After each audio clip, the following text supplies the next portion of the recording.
यह कहानी उस समय की है जब हनुमान जी लंका से सीता माता का कंगन लेकर श्री राम के पास वापस लौट रहे थे। रास्ते में वह बहुत ही सुंदर बगीचे को देखते हैं। अरे वाह, ये तो बहुत ही सुंदर बगीचा है।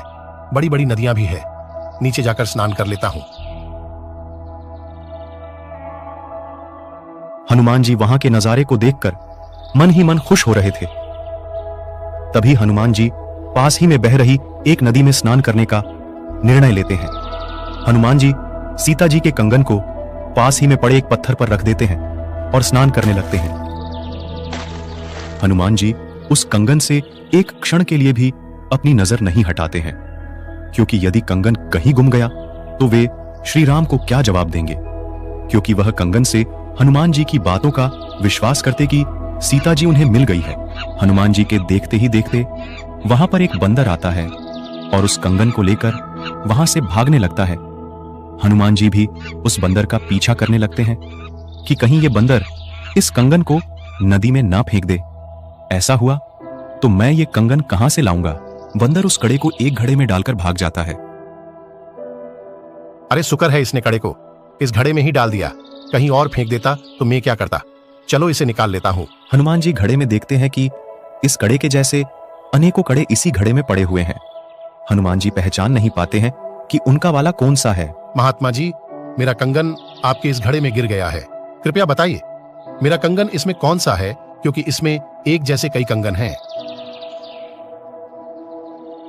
भाई, आपका कंगन और आपको ही नहीं पता तो मैं कैसे बता सकता हूं कि आपका वाला कौन सा है। महात्मा जी, मैं हनुमान हूं। लंका में सीता माता का पता लगाकर आ रहा हूं। कृपया दया करे बताइए मेरा वाला कंगन कौन सा है।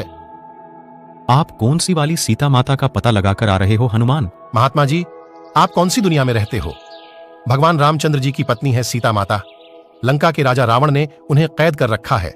मैं उन्हें खोज कर आया हूं। ये कंगन उन्हीं का है।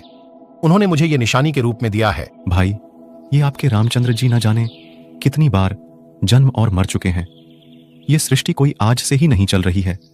न जाने कितनी बार आप जैसे हनुमान यहां आ चुके हैं और कितनी ही बार ये घटना घट चुकी है। महात्मा जी, अभी तो आप मुझे यह बताइए कि वह कंगन कौन सा है। रामचंद्र जी मेरा इंतजार कर रहे होंगे। कोई भी ले जाइए, सब एक ही काम करेंगे।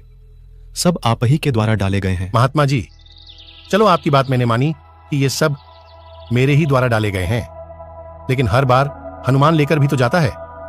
इसी में थोड़ी छोड़ जाता है। हाँ, लेकर भी जाता है, लेकिन इस घड़े में ऐसी शक्ति है जिससे कि इसमें कुछ भी डालो तो वह सामान दो में बदल जाती है। आप चाहो तो प्रयास करके देख सकते हो। हनुमान जी ने पास रखी एक कटोरी उठाई। हनुमान जी को बहुत आश्चर्य हुआ और महात्मा जी की बात कुछ सच लगने लगी, लेकिन सोचा कि अभी तो चलता हूं, बाद में कभी बात करेंगे। हे महात्मा, आप कौन हैं? आपका नाम क्या है? मेरा नाम मुनींद्र ऋषि है। राम जी का वनवास का समय पूरा होने पर राजतिलक होने के बाद सीता जी सभी योद्धाओं को उपहार प्रदान कर रही थी। सीता जी ने हनुमान जी को अपनी सबसे कीमती मोतियों की एक सुंदर माला दी। हनुमान जी उस मोतियों की माला को बड़े ध्यान से देखने लगते हैं और माला को तोड़ देते हैं और मोतियों में राम जी के अस्तित्व को ढूंढने लगते हैं। तभी हनुमान की इस हरकत से सीता जी हनुमान को लताड़ देती है और कहती है कि हनुमान, तू रहेगा बंदर का बंदर ही। माता जी, मुझे इन मोतियों से क्या काम था? मैं तो ये देख रहा था कि इनमें किसी में राम का नाम हो तब तो मेरे काम के है, वरना ये कंकर मेरे किसी काम के नहीं है। सीता जी के इस बर्ताव से हनुमान जी अयोध्या नगरी से चले गए और जंगल में एक पहाड़ी पर जाकर बैठ गए। हनुमान जी को बहुत दुख हुआ कि मैंने क्या नहीं किया इनके लिए, और आज इन्होंने मुझे एक छोटी सी बात पर इतना लताड़ दिया।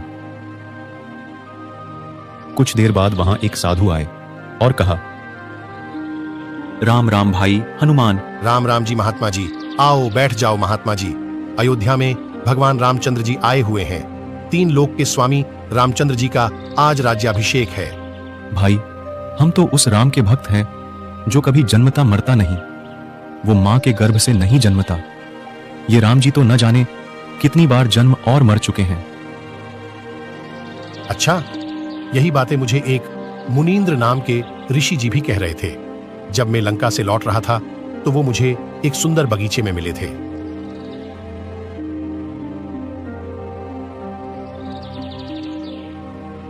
हनुमान, वो मैं ही था। मैं तुम्हें सतभक्ति प्रदान करने के लिए आया हूं। क्षमा कीजिए भगवान, हम तो तुच्छ बुद्धि के जीव हैं। कृपया करके मुझे आपका संपूर्ण ज्ञान समझाइए और सतभक्ति प्रदान कीजिए। हनुमान, यदि आप जैसे योद्धा न होते तो राम जी का युद्ध जीत पाना संभव नहीं था। हनुमान जी को ऋषि मुनींद्र अर्थात कबीर परमात्मा जी की सारी बातें समझ आ गईं और उनसे नाम दीक्षा लेकर आदि राम की सतभक्ति की।